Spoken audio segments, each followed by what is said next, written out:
Chuck had an addiction issue and went to Canada, to Pavillon, and he was so excited he wanted to move the facility to North Carolina.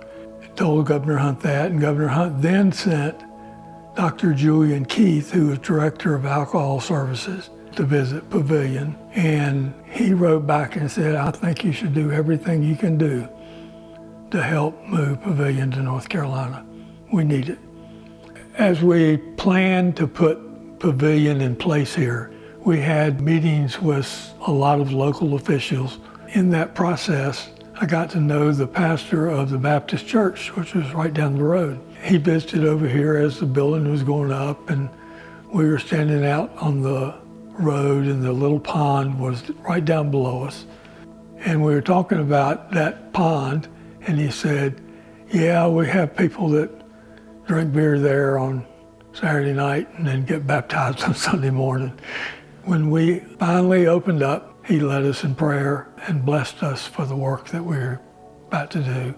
We're forever grateful for his friendship.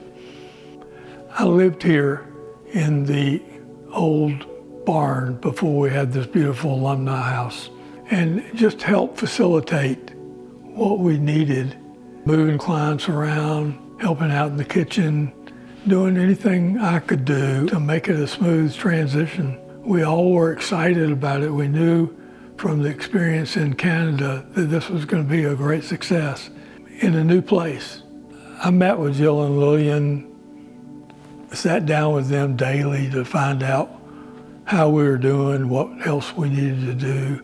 And there was a point where we were full and we needed some extra space, and we got the state to give us some money to add some extra rooms onto the existing building. We had some remarkable counselors here and some clinical people in the state that could use some of the Pavillon methodology in their work.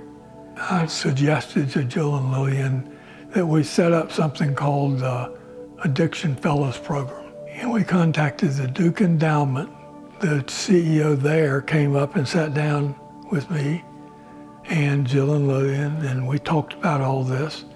And they funded 20 people a year for 3 years and 12 people in South Carolina because they're a smaller state. And it was a remarkably successful program. Jill and Lillian had a big part in that. The reason for the Addiction Fellows Program was that when people left here and went back to their homes, or people who didn't come here, they had the opportunity to be served by some remarkable clinicians in both states.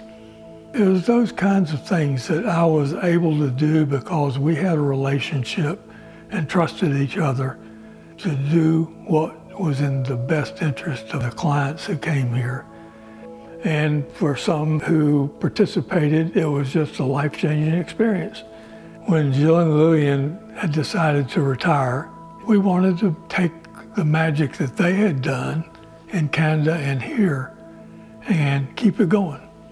There wasn't a soul that was affiliated here that didn't want the same thing. We were in the process of looking for their replacement, which really wasn't fair because they were dynamic personalities. Very hard to replace that. But we looked and we were not making much progress, and then we talked to Ann, and Ann decided to come here. And she didn't want to turn this upside down. You know, she wanted to continue, but it set the stage for what was to come. We had to envision what it was going to be like, and it changed my life. I'm forever grateful every day.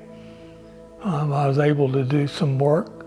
I hope it was meaningful for the state and for Pavillon, but I was able to be a part of something that was really remarkable.